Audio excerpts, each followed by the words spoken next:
Jean-Luc Mélenchon sait tout ça.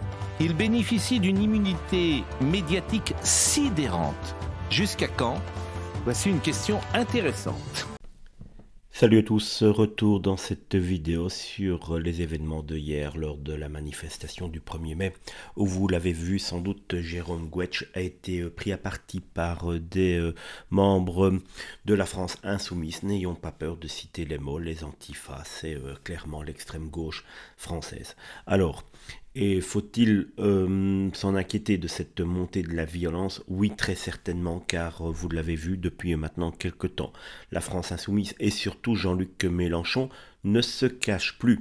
Ils veulent très clairement monter les Français les uns contre les autres. Ils n'arrêtent pas de mettre de l'huile sur le feu depuis quelque temps. Et ils parlent ouvertement de guerre civile. Il faut véritablement se poser les questions.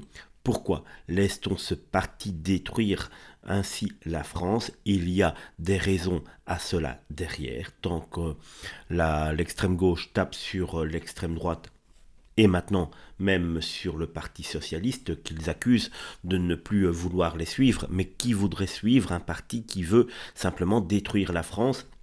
Donc, on peut véritablement se poser la question, pourquoi laisse-t-on faire? Tout simplement parce que tant qu'on parle d'eux, on ne parle pas d'autres problèmes plus sérieux dans la France, c'est-à-dire le manque tout simplement d'argent pour la plupart des gens. Vous comme moi, on a de plus en plus mal, de plus en plus dur à finir les mois. La politique de Macron est catastrophique et celui-ci est, comme par hasard, tout à fait silencieux à cette montée de violence et montée de haine dans les rues de la France. Les musulmans ne supportent plus qu'ils sont pointés du doigt, ils se rebellent. Les Français ne supportent plus que les musulmans se rebellent, mais il y a une logique à cela, je vous le dis, simplement monter les uns contre les autres, tant que pour cela, on ne parlera pas de la politique désastreuse de Macron. Macron ne va pas s'en occuper. Pourtant, c'est lui le chef de l'État. Il voit très bien que Jean-Luc Mélenchon est devenu ce personnage caricatural qu'il était depuis quelques années. Il faut absolument essayer et l'empêcher de nuire encore plus, mais rassurez-vous, rien ne sera fait. Véritablement, rien ne sera fait. On va laisser celui-ci détruire encore la France jusqu'aux élections de 2027. Et pour ces élections, j'ai véritablement peur qu'il n'y ait personne au centre, dans une politique tout à fait normale, tout à fait neutre. J'ai vraiment peur qu'il n'y ait personne pour pouvoir contrer soit la France insoumise et Mélenchon, soit encore pire.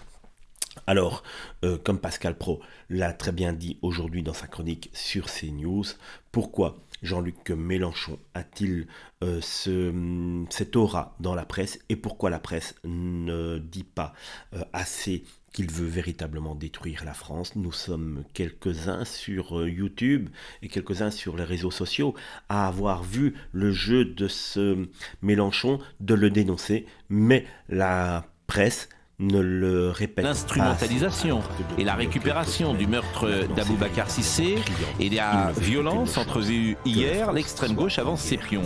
Elle accuse une extrême droite imaginaire qui n'existait plus ou subsiste à la marge d'embraser le pays quand la France insoumise et ses camarades sèment le vent de la guerre civile.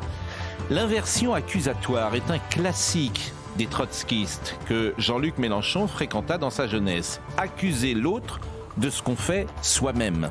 Les réseaux sociaux démultiplient ces pratiques de manipulation et trouvent un écho auprès des communautés victimisées. Jean-Luc Mélenchon sait tout ça. Il bénéficie d'une immunité médiatique sidérante. Jusqu'à quand? Voici une question intéressante.